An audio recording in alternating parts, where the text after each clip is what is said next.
Hello, my voice sounds a bit funny from the big illness, hence the pajamas. Regardless, today is gonna be fun because I've decided it. Today I'm back once again talking about sex because you guys don't seem to be sick of it yet. More specifically, I am talking about my favourite book ever, Faking It, The Lies Women Tell About Sex and the Truths They Reveal. This book is so good. I have talked about it in a couple of videos before because it is just the best thing I've ever read in my entire life. So it only seemed appropriate for it to be the first book in my little book club series, which this is the start of, by the way, I should have mentioned that. Okay, the book. Now I read this book about a year ago. I took very intense notes as I was reading this book due to the fact that I loved it so much. And I keep them in my little folder of notes about sex, which is pink, like my jumper and my pajamas and my bed.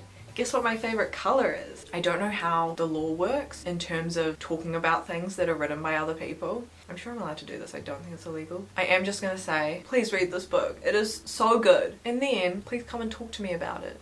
Because I don't know anyone else who has read this book. And I need to discuss things. So since the book is called Faking It, it might be appropriate to start by talking about faking orgasms, which is a big part of the book. Now, I thought this was so interesting because I always wonder what the point is of faking an orgasm. Who's gonna die if you just don't come? But the book talked about reasons why a lot of people fake orgasm. So I feel like there's different groups of people. So there's the people who can't come at all, and then there are people who like can but find it harder with a partner, and then people who can but maybe are like going through something that makes it difficult. So there are a bunch of reasons that someone might not be orgasming, in addition to the fact that penetrative sex tends to not quite get the job done for a lot of people. So you're in a situation, a sex situation, a sexuation, and you just know you're not going to come. Your options are fake it, tell the person that you're with that it's not going to happen and that that's fine and that it's still fun anyway, or just not mention it and hope that they don't care. I'm sure that there are other options, but these are the ones that I can think of. If you decide to go with option A, faking it, the book talks about several reasons why people might do that. 1, you want to protect your partner's ego, boost their self-esteem a little bit. I can definitely understand why people might want to do this because the performance anxiety that so many people get is very overwhelming. So I can understand why you might take it upon yourself to reduce the other person's stress about that as much as possible. Like it might just be easier to pretend that you did come as opposed to trying to explain to them that, oh my god, it's not you, it's me.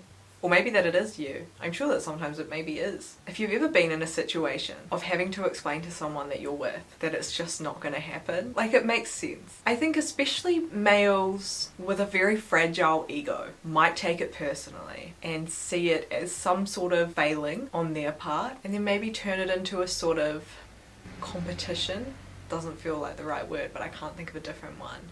To like prove to themselves that they are good at sex. They promise they can make girls come. In the long run, this reason doesn't end up benefiting you or your partner. Because if it's like a you thing and you're staying with this person for a while, your options are either keep faking it for the rest of your life or at some point say, I actually have been faking it. I just think that would be the worst possible conversation to have with someone. I just couldn't imagine like being on the receiving end of that conversation and not being devastated by it. I would much rather have someone the first time say, that sucked for me, here's how you can do better next time, as opposed to like spending all this time thinking I'm doing something right only to months or years later be told, by the way, everything sucked. I think that was all I needed to say about like the ego boost, self-esteem stuff.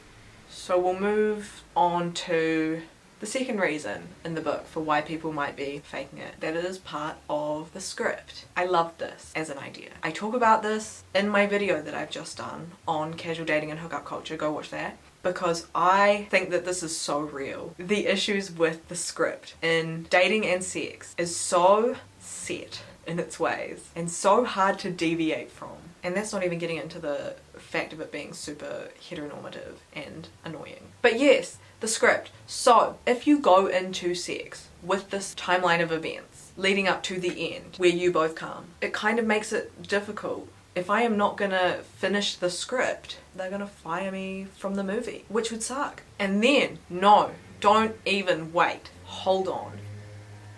The script also has this like subclause for if you can't come, which is that you fake it. It's something you see so often. Like, I don't know if any of you ever listened to the Call Her Daddy podcast, but they gave you like a step-by-step instruction on how to fake an orgasm, because it's just like, I wish I knew what point I was making here. But all I am saying is that there is a script, and it is very understandable why someone would not feel comfortable deviating from what they're told they're supposed to do, and what they're told sex is supposed to look like, and what everyone, including their partner, is expecting from them. So yeah, I get it. Anyway, I feel like I covered that point terribly. I feel like the fact that I clearly haven't written down any kind of outline for what the hell I'm saying today is maybe obvious, because I don't know what I'm doing here. But I am having fun, and I hope you're having fun too. If you are, or even if you aren't, please subscribe to my channel right now. The button's down there. Now, the third reason the book discusses for faking orgasms is, I think, the most interesting one. I quite like it actually, and it's to demonstrate that you are having a good time. This one, I think, is quite interesting to me, and probably applies in a situation where the person can't come, and it's not actually to do with anything that their partner is doing wrong. Maybe they're doing everything right, but it's just like no matter what is going to happen, you're not going to come. But you are having fun. You're having a good time. You're enjoying it. Things feel good. Things feel nice. So you just kind of fake it, just so they know that you were enjoying yourself. Actually, I feel like this even extends like beyond faking an orgasm to just like faking enjoyment in general. Which, you know what, actually, I wonder about is how much of people's verbal enjoyment is completely fake, or at least exaggerated. See, I think about this for several reasons, because for one thing, like the whole conversation around boys moaning and how a lot of them just don't, and girls are sometimes like, please do, and boys are like, okay, but it's like they don't have to. Like, it's not an automatic involuntary thing. It's something that they're like, okay, you want me to do this, so I'm gonna do this. I just feel like a lot of the responses during sex aren't, like, natural sounds like the wrong word, but I feel like a lot of them probably is more for your partner's benefit than your own. And see, I wouldn't consider this like faking necessarily. You are enjoying it, not to the extent that you're gonna be like making, I don't know if I'm allowed to say on YouTube. What word can I use instead? Erotic film sounds. Now I've forgotten what I was saying. Like, you wouldn't be doing that if there wasn't a partner there. Well, I don't know actually. I don't know your sex life. Or maybe you do. I genuinely, I have no idea. This is something that I would like to hear thoughts and opinions on, because unfortunately I actually have no clue what I'm trying to say. But I think that my point is that for some people it maybe makes more sense for them to maybe exaggerate a little bit when they are enjoying something. Maybe they would feel a bit weird silently lying there, having fun and enjoying it, but not having any kind of verbal response. I think that partially comes back to maybe your partner's ego, but also like their enjoyment. I feel like for a lot of people it would probably be kind of difficult to enjoy sex if your partner just was dead silent the whole time. Even if they said to you like, I'm having a really, really good time, I promise, but there was just no response. Yeah, I would probably struggle with that. But I think there's a line between exaggerating it a little bit and outright faking it when you aren't having a good time. I hope the point has happened and you understood the point. Either way, I'm gonna move on now. So the next point that the book's talking about is people who kind of just don't want to have the conversation to explain to their partner what they need. They just feel like it would be too much effort to go through the step-by-step specific instructions for what feels good to them. And for some people, apparently this ruins the mood. I'm not gonna start discussing my thoughts on this argument here, because if you've watched my video on casual dating and hookup culture, you will know that I think that this does not make sense. Because how does having a conversation about what you like ruin the mood? I'm gonna get upset again because I don't get it. And I am still searching for an answer that works. Although actually, in the comments of my last video, someone said that it could ruin the mood if the person didn't respond in a good way to it. Like if you said, this is what I want, and they were like, that's kind of weird. Or if they barely took it on board, like didn't really incorporate it into what they were doing. So I can kind of understand that. But if you are with someone who isn't going to be weird and judgmental about you, I can't see it ruining the mood. Maybe this is because I like words. I love to use words, and I love to have words used at me. So maybe this is just a me thing. If you want more of my thoughts on this, watch my other video. But this does come back to another point in the book, which is sort of about this idea that everyone is supposed to kind of intuitively be good at sex, naturally just know what to do. And this is a fun one, because what does it mean to be good at sex? Like, what is being good at sex? I feel like so many people are convinced that there's just some sort of like 10-step routine that if you do in exactly the correct way, you're like some sort of sex god. It's just so weird to me that you would ever think that one thing is gonna work on every single person. How does that make any sense to you? This comes back to the script thing as well, because you've got like the script of this is what feels good to people. And so you've got no incentive to ask someone, you had a body, what feels good to it specifically? Because you just assume that call her daddy would never do you wrong. I promise you, there is no one thing that universally feels good to people, except for like maybe a nice little pat on the head. Ask the person you were with. Use your words. It won't ruin the mood. Unless it will. I'm sure for some people it would, because everyone's different. The book also talks about how, I can't say the word again, erotic films have fed into this in such like a weird way that there's just things that are normal turn-ons.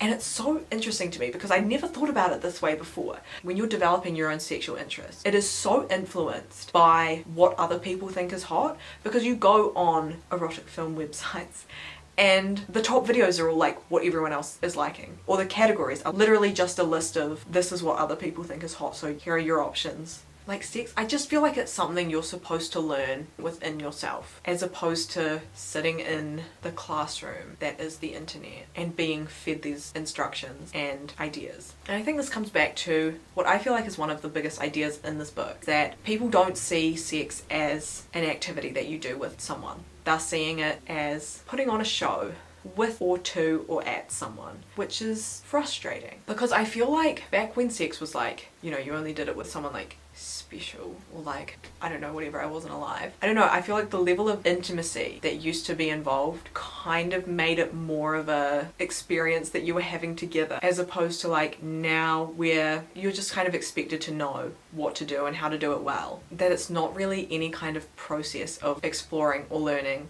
or having fun. There's just so much pressure on sex to be exactly what it's supposed to be, that it's ended up just being a huge mess. The book kind of explains this as sex being like very task oriented now. So the task is have sex and come, as opposed to what it should be, which is, I mean, well, it's going to be different for every person, like feeling good, being close to someone, exploring things. You know, there are so many other things that could be your goal of sex that isn't coming and looking sexy while doing it, and that is the point.